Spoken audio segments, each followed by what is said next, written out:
kalau gini, Anda kalau bekerja, saya, Anda, kita bekerja, kan dapat gaji ya? Gaji. Ya, itu bahasa Arabnya gaji. Sekarang ada yang menyebut ratib. Ratib. Pokoknya disebut ujrah. Pokoknya yang harus dibayar. Makanya kalau Anda ke Timur Tengah itu naik taksi, ada tulisan atasnya taksi ujrah. Ya, bukan punya si ujrah. Nanti kalau ke Mekah naik taksinya punya si ujrah, si ujrah punya banyak taksi. Ya, bukan. Itu taksi bayar, bukan gratis, bukan free. Jadi begitu Anda keluar menggunakan jasanya, bayar, berikan pokok dari jasa yang telah dia kerjakan. Perhatikan baik-baik, teman-teman sekalian. Ketika Anda bekerja dalam urusan dunia, Anda mendapatkan ujrah. Nih bayar 10 dinar, 10.000 rupiah, sekian, sekian, sekian. Ketika Anda kerjakan untuk misi akhirat supaya bekal untuk pulang, bukankah 10 juta ditabung, tabung, bikin rumah kan?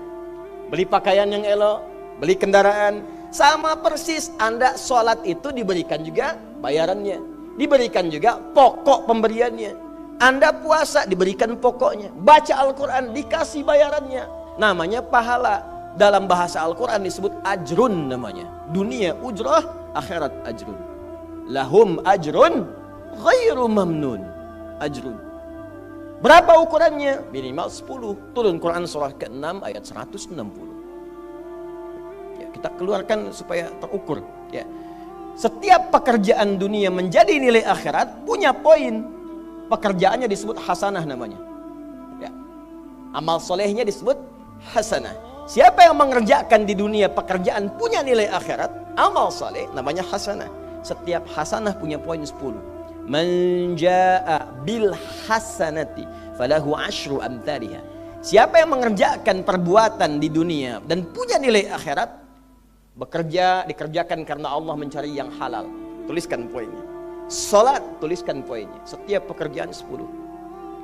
Hitungannya 1 keduanya 500 tahun, 2 ketiganya 500 tahun, 3 keempatnya 500 tahun. Jadi jangan menghitung 1, 2, 3 terlalu sedikit. Di hadis Muslim saya sering katakan ke masjid saja dapat 25 poin baru nyampe. Jarak 1 kedua 500 tahun. Jadi kalau ada yang tidak sholat dalam sehari, 1 kali sholat kehilangan 10 pahala kali 500 tahun. Dia kehilangan pahala 5.000 tahun. Ya, dosanya berapa? Nah, makanya sering kita bermohon begini, ya Allah, jadikan semua perbuatan duniaku punya nilai akhirat supaya ditampakkan di akhirat. Di hasanah dunia ini akan ditampakkan saat dihisab di akhirat. Makanya sering kita katakan, ya Al-Baqarah ayat 201, wa minhum may yaqulu rabbana atina fid dunya. Ya Allah, jadikan semua kegiatan duniaku hasanah. Namaku sudah hasanah ya Allah. Perbuatanku belum tentu. Ya sudah suami namanya Hasan, ya istri Hasanah, anaknya Husna, ya kan? Yang laki-laki Husain, tuh. Semua kumpul, tapi kalau pekerjaannya tidak demikian menjadi amal soleh, nggak terkumpul ini. Ya, dan akhirat pun nampakkan lagi hasanahnya. Maka diteruskan ayatnya, wa fil akhirati hasanah. Makanya saat di akhirat itu ditampakkan, famay ya'mal mithqala dzarratin khairan yarah. Ya, makanya kalau mau mithqal, yang khairan yarah. Jangan yang syarran yarah. Ya, pada yang baik-baik, miskol tahajud, miskol untuk baca Quran, ya, miskol untuk bisa tilawah, miskol untuk mengingatkan puasa sunnah, itu khairan yarah. Ya, miskol pada yang tidak bagus tinggalkan, itu syarran yarah. Ini balik sini. Maka dapat kita nilai ini kembali kepada Allah, kumpulkan semua ini. Tinggal nanti tergantung Anda mau punya rumah di yang mana daerahnya. Komplek yang elit di Indonesia, di sini Jakarta ada Pondok Indah. Ada beberapa tempat-tempat yang lainnya, elit kalangannya, Menteng dan seterusnya. Maka di surga pun ada komplek yang elit-elit. Ada Firdaus, ada surga Aden, ada macam-macam. Tinggal Anda cari bekal yang serius, turunkan kemudian ke bumi. Cuman sayang, dari sekian waktu yang Allah berikan disebut dengan ajal, menjadi batasan kita untuk beramal. Setiap kita dibatasi oleh waktu. Seperti Anda pun bekerja dunia, bukankah ada waktunya? Waktu produktif untuk bekerja, setelah itu ada masa pensiunnya.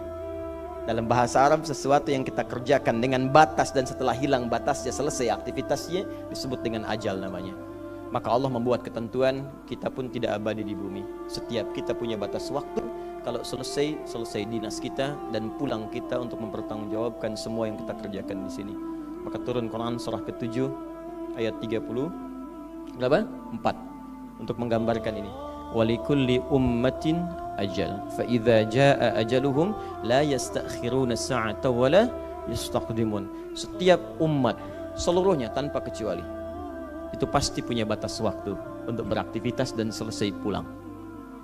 Aktivitas kita ketika bergerak mencari kehidupan ma'isyah, pekerjaannya disebut dengan asya. Diingatkan kalau harakat fathah turun ke bawah kasrah artinya selesai harakatnya, hilang pekerjaannya. Dari asya menjadi isya. Setiap hari diingatkan kita dengan salat isya. Hei, seaktif-aktifnya Anda, sesibuk-sibuknya akan selesai semua itu dan semua kita akan pulang. Bukankah setelah isya kita terpejam? Itu kan latihan.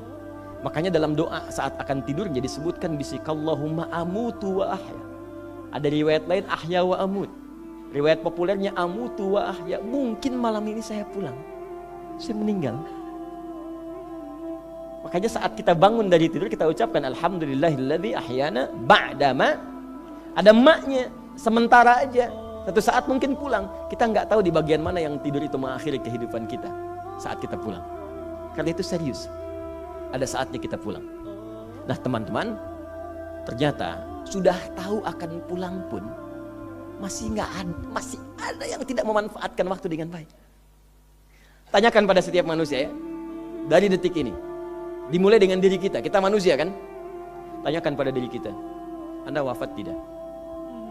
Anda pulang tidak? Anda meninggal tidak? Kalau sadar pulang, maka cari bekal yang baik. Berarti Allah benar kan? Kata Allah setiap kita akan wafat. Kullu nafsin dha'iqatul maut. Setiap yang punya jiwa meninggal. Bahkan dikasih informasi jelas kok. Yang bawa maut disebutkan namanya malakul maut. Quran surah 32 ayat ke-11. Qul yatawaffakum malakul mautil ladzi wukkila bikum. Disebutkan. Bayangkan ya, kurang jelas apa lagi? Disebutkan punya waktu namanya ajal, akan wafat disebutkan, yang bawa wafat kematiannya disebutkan malaikatnya. Cara wafatnya disebutkan, Quran surah 89 ayat 27 sampai 30. Ya ayyatuhan nafsul mutmainnah, itu yang tenang, yang dahsyat dipukulin malaikat juga ada. Ya, Quran surah 8 ayat 50 itu ada sambil dipukulin malaikat. Ya. Maaf teman-teman sekalian, ini sudah jelas semuanya. Jadi aneh manusia itu. Sudah tahu akan meninggal, tahu ada kenikmatan, ada siksaan, tahu ada surga, ada neraka, tahu ada kenikmatan kubur, ada siksa kubur. Kenapa masih main-main juga? Kenapa nggak dimanfaatkan? Dan dia tahu ada yang menyolatkan, ada yang disolatkan. Apa nggak sempat terfikir ketika Anda wafat siapa yang menyolatkan? Bukankah yang paling indah yang menyolatkan orang yang selama ini kita rawat?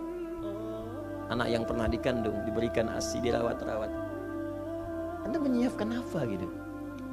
Kita menyiapkan apa? Sayang-sayang investasi keluar banyak ketika wafat gak bisa berlaku apapun. Bahkan ada yang sebelum wafat pun sudah dibuang dari keluarganya. Waliyadzubillah. Nah, sekarang dari sekian kegiatan aktivitas kita, berapa yang sudah punya nilai di mata Allah menjadi amal saleh? Sekarang kita ukur. Ya, sekarang kita ukur. Pelan-pelan sebentar ya. Ini rata-rata usia berapa tahun? Oh baik, 40 tahun ke atas ya. Ya. Walaupun atasnya mungkin agak banyak, atas gitu ya, bagian. Nggak apa-apa. Fokus sini ya, edisi kali ini fokus saja. Biarkan saya yang datang, terangkan, tulis, hapus. Ya. Antum simak aja lah, simak, tulis dengan baik, mau ketawa-ketawa, sudah masuk surga, alhamdulillah. Udah cukup dengan amin, lihat dulu. Ini saya sering sampaikan, ini kita kasih batas standar di Al-Quran aja lah, 40 tahun misalnya. Ya, standar keseriusan beraktivitas. Ya, lihat sini. Konon dalam sebuah penelitian sederhana, manusia itu kalau dihitung-hitung aktivitasnya setengah dari usianya, itu umumnya walau tidak semuanya teralokasikan untuk tidur, beristirahat, tidur. Dari mulai lahir, bayi kecil tidur, dewasa beraktivitas tidur siang, tidur malam, tidur macam-macam, tidur kecapean, tidur ngantuk, tidur lelah, tidur segala rupa, tidur. Setengah dari usia. Jadi kalau 40 tahun, tidurnya berapa tahun? 20 tahun. Baik. Sisanya beraktivitas, ya. Nah itu berapa tahun? 20 tahun. Jadi di sini kalau kita hitung, ya kalau beriman, alhamdulillah kita sholatnya, puasanya, baca Qurannya, tapi juga kerjanya, tertawanya, candanya, macam-macamnya 20 tahun. Dari 20 tahun ini, berapa yang jadi aktivitas ibadah? Yang jadi ibadah berapa? Ya, jangan terlalu pesimis, ya ambil 10 tahun misalnya. 10 tahun ibadah. Nah, jadi di sini adalah sholatnya, baca Qurannya, puasanya, dan sebagainya, sedekahnya, infaknya. Apakah semua ibadah itu langsung diterima? Belum tentu. Syaratnya ikhlas. Wa ma umiru illa liya'budullaha mukhlishina lahuddin. Quran surah 98 ayat 5. Pertanyaannya, dari ibadah yang kurang lebih 10 tahun ini, berapa tahun yang ikhlas? Ya, ambillah tengah-tengahnya 5 misalnya kan. 5 tahun. Ini yang ikhlas, insya Allah. Yang ikhlas kurang lebih 5 tahun. Jadi usia 40 tahun ini yang produktif amalan yang kurang lebih harapan kita diterima oleh Allah insya Allah 5 tahun. Dosanya berapa tahun?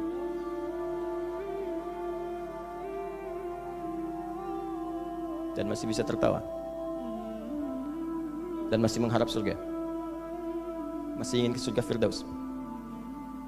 Masih ingin mendapatkan segala hal yang istimewa. Sementara kita sadar, gini caranya begini.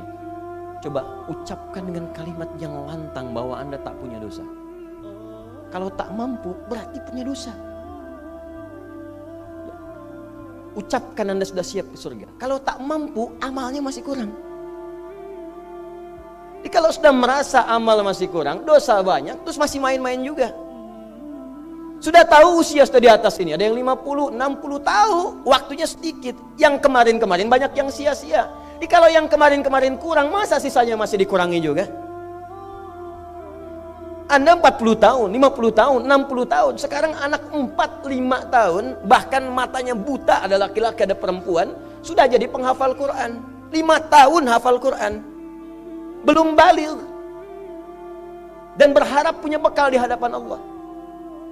Kemarin sahabat saya, Syekh Ali Jabir, ya, datang ke Bekasi. Cerita tentang Kaila, anak 5 tahun, mata buta. Murajaah hafalan Quran sehari 5-7 juz. Dikatakan oleh beliau, Kaila, apa enggak capek terlalu banyak? Kamu kan punya uzur di hadapan Allah. Allah Maha memahami keadaan kamu. Apa enggak lelah? Saya malu justru kepada Allah kalau kurang daripada itu. Anak 5 tahun mengulang hafalan Quran setiap hari 5-7 juz dan malu kalau kurang di bawah itu sebagai bekal untuk menghadap Allah. Anda diberikan kesempatan sampai lebih daripada 50 tahun, lebih daripada 40 tahun, lebih daripada 20 tahun. Dan sampai kesempatan itu sampai hari ini pun untuk baca pun belum punya waktu.